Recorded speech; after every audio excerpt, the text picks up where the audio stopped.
時の想像、手が動きました。私たちのことを見てたんです。みんな捨てて。殺される。こんなところで生きたいでたまるか。怒りの始まりだ。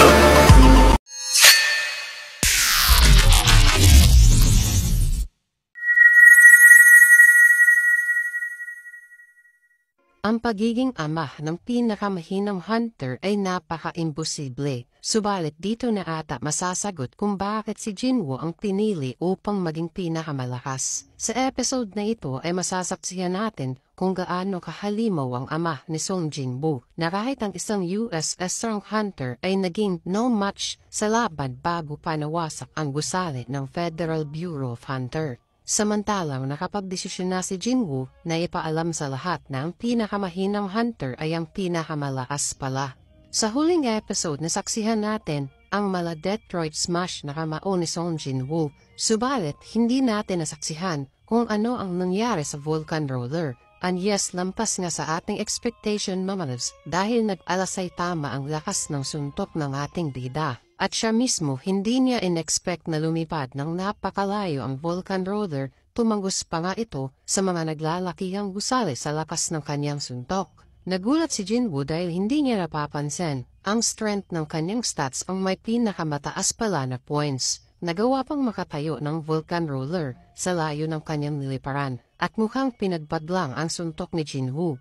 Gumamit ito ng skills na tinatawag na Rage at nag-increase ang stats ng kalaban ng 50%. Kaagad sumalakay ang Vulcan Roller pagkatapos ng kanyang state of rage at napansin ng ating bida na mas lalong bumilis ang movement speed ng Vulcan Roller at mukhang hindi niya ito kayang i-block. Sumigaw si Jinwoo kay Ayon at mukhang naunawaan niya kung ano ang kailangan ni Jinwoo at kaagad niyang ibinato ang malaking shield towards Jinwoo at kaagad naman ito masalo ng ating bida. Kaagad naghanda si Jinwoo upang madepensahan ang atake ng Vulcan Ruler at gumawa nga ito ng napakalakas na impact sa buong paligid. Hinampas ng Vulcan Ruler si Jinwoo ng paulit-ulit to the point na na-crack ang ground na kinatatayuan ng ating bida. Habang si Jinwoo ay napasaping kung hindi dahil sa kanyang strength, kanina pa siya nagkadurog-durog at nabaon sa lupa. Nagantay ang ating bida ng tamang timing para siya naman ang sasalakay. Kung kaya nang itinaas ng Vulcan Ruler ang kanyang sandata, ay kaagad sumalakay ang ating bida gamit ang dagger ng Yaki Boss. Subalit, napredict nga ng kalaban ang naging plano ni Jinwoo dahil lumipat ito ng posisyon sa pag-atake kung saan nasa ere ang ating bida at mahirap gumalaw sa ibang direksyon sa sitwasyon na yun ni Jinwoo. Ginamit ni Jinwoo ang Dominator Touch at naisip niyang hawakan ng ulo ng kalaban at itulak ito, kaya hindi niya in-expect na effective pala ang kanyang naging plano sa isang napaka-critical na sitwasyon. Isip ng ating bida kung paano niya mapabagal ang paggalaw ng kalaban upang hindi nito maiwasan ang kanyang atake.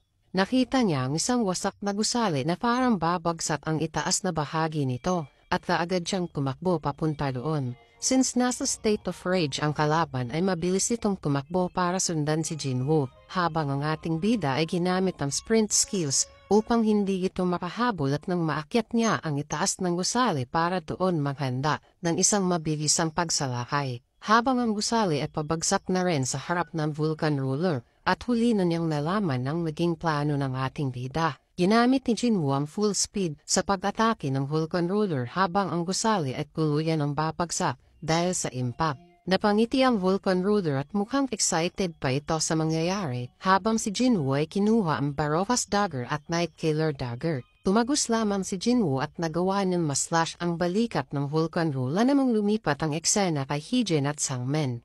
Hinahanap nila si Jinwoo.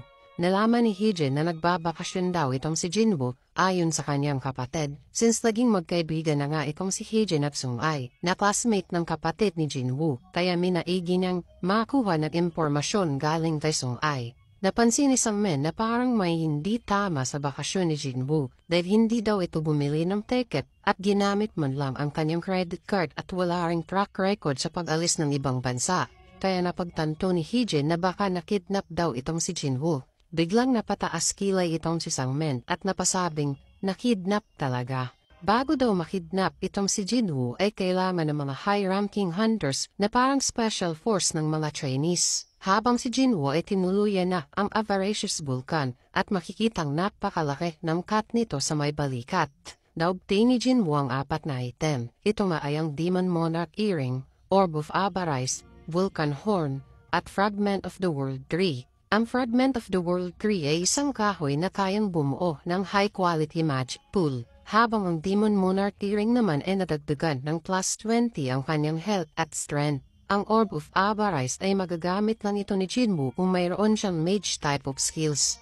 Biglang napansin ni Jinwoo ang gumugulong na ulo ng mga Vulcan Guardsmen at lumugod sa harap ni Jinwoo si Igris. Habang ang ating bida ay napasabing humaari kumigil na itong si Igris sa kanyang ginagawa pagkatapos ng laban, which is ang pagpugot ng ulo ng kalaban at tumuhod sa kanyang harap. Ngunit napansin ni Jinwoo na gumagaya itong si Iron, na makikitang pinugutan niya ng ulo ang boss at dinala sa harap ni Jinwoo. At mukhang nagkaroon pa ng fans itong si Iron, pinalakpakan ng 3 shadows. Tinawag ni Jinwoo ang Shadow Mage at sinubukan niyang ipahawak ang Orb of Avarice habang gumagamit ito ng skills, Flame Magic, at pinasubukan niyang atakihin ang gusali. Gumawa ng napakalakas na pagsabog ang Shadow Mage at ang buong gusali ay nawasak, na parang naging ×2 ang lakas ng Mage kapag hawak niya ang Orb of Avarice. Pagkatapos lumipat ang eksena sa Washington, USA, nagsimula na mag-interrogate si Dong-soo. Nagulat siya dahil isang magic beast daw ang marunong magsalita at alam daw nito ang lingwahe ng Korea. Sinabi ni Song Il-wan na sinabi na niyang hindi siya isang monster at kung hindi pa rin sila naniniwala, pwede itong magsagawa ng DNA test. Sinabi ni Dong-soo na posible parang nagpapanggap ito ng isang tao kahit isa itong monster at nagsuggest ito na mag-cooperate sa kanyang mga tanong since tinutukoy niya kung isa siyang tao o monster at nag-cooperate naman itong si Song Il-wan.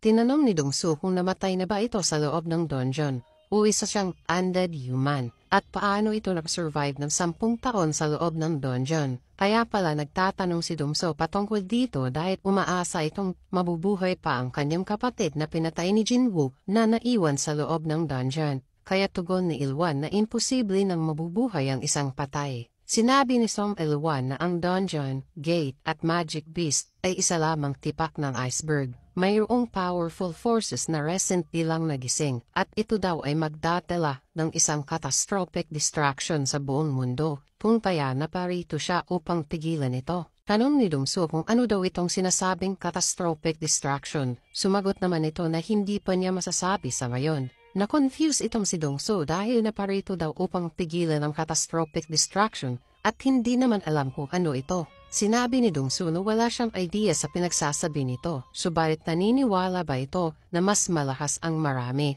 Tugon ni Il-wan na useless pa rin kung ilalagay nila ang katamtamang dami ng mga hunter. At alam daw ito ni Dong-soo dahil isa itong malakas na hunter. Sinabi ni Dong-soo na sinayang lang daw ang kanyang oras patungkol sa catastrophic distraction. Kaya binusisi na lamang nito ang data record ni Song Il-wan. Nakita ni Dong-soo na mayroon itong napaka-impressive na experience at kung naging hunter daw ito sa panahon ngayon, ay magkakapera ito ng malaki. However, ang ranking ng system ng mga hunter sa panahon na naging hunter itong si Song Il-wan ay hindi pa na-establish. Nakita ni Dong-soo na mayroon itong asawa na nagngangalang Park Yong-hae at mayroon din itong 2 anak.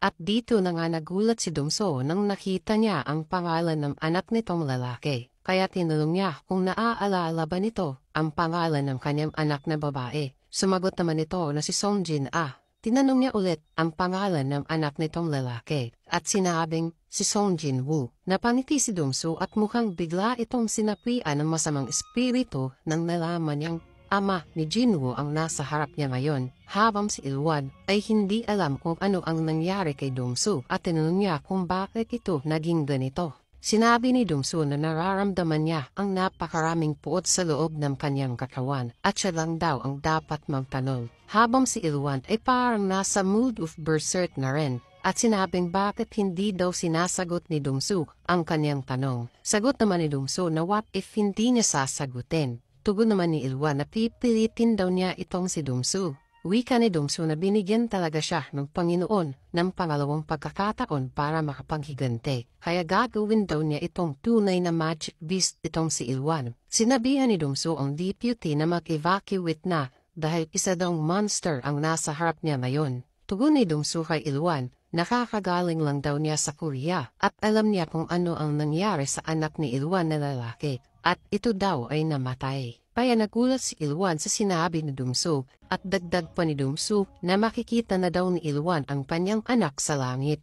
Samantalang ang anak ni Song Ilwan na si Song Jinwoo ay parang wala sa langit at nandito ngayon sa impyerno. Sinimula na ni Jinwoo ang pagpunta ng upper floor ng Demon Castle at mukhang kakaiba ang mundong ito, parang nasa sementeryo. Sinalubong si Jinwoo ng napakaraming undead soldier habang ang ating bida ay tinawag si Igris at Iron upang bigyan siya ng daanan papunta sa boss ng kalaban. Hindi makapaniwala ang boss na ganun lang kadali tinalo ng mga shadows ang kanyang undead soldier. Habang si Jinwoo ay nasa itaas, dala-dala ang kanyang Barokas dagger. Nagulat ang boss at nakaramdam ito ng takot at biglang gumawa ng napakaraming slashes ang ating bida na parang dinaanan lang ni Jinwoo ang undead boss. Pagkatapos nabigyan si Jinwoo ng isang item, ang Spring Water from the Forest Decos, 200,000 XP at 220 Demon Souls. Nagkaroon ng set item effect si Jinwoo sa pamamagitan ng pagsuot ng Demon Monarch Earring at Demon Monarch Necklace. At isa na lang ang kulang para makumpleto ang set item effect.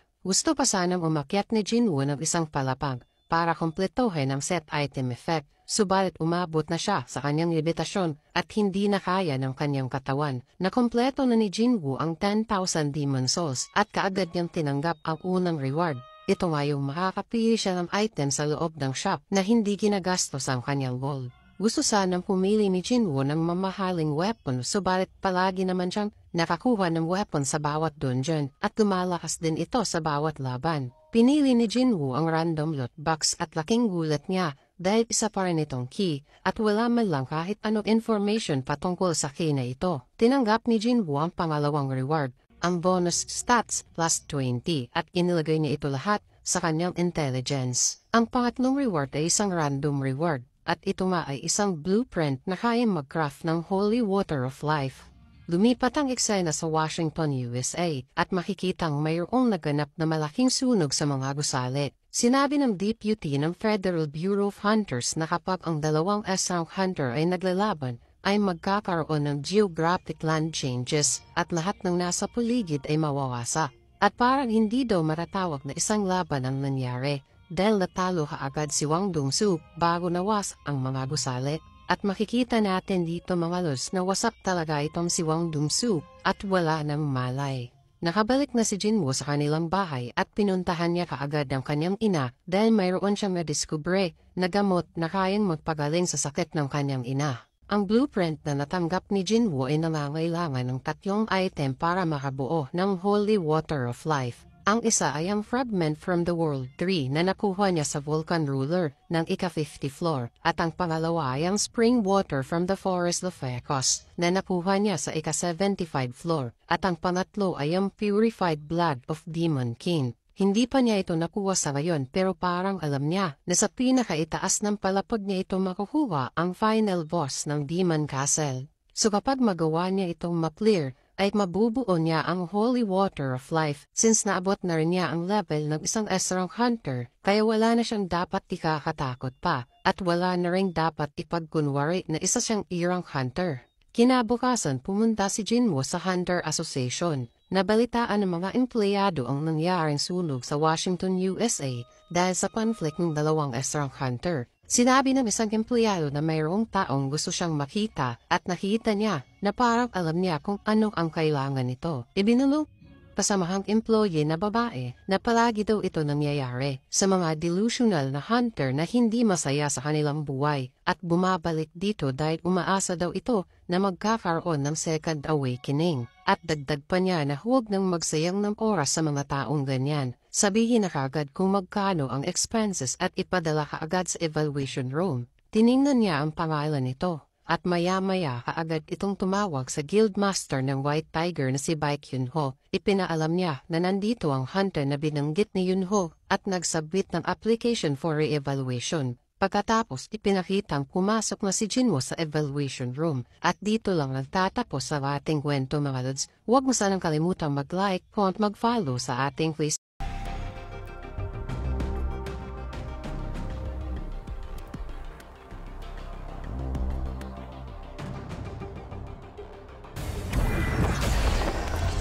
It's just business as usual.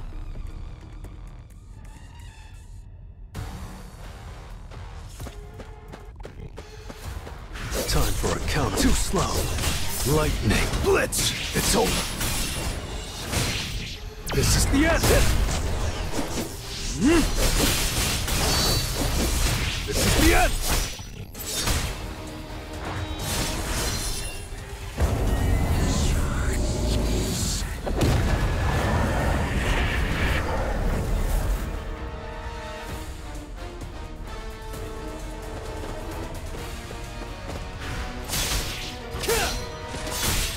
This is the end! You can't avoid it! Tearing through! Red Flower Technique Type 1. Falling Plum Blossom.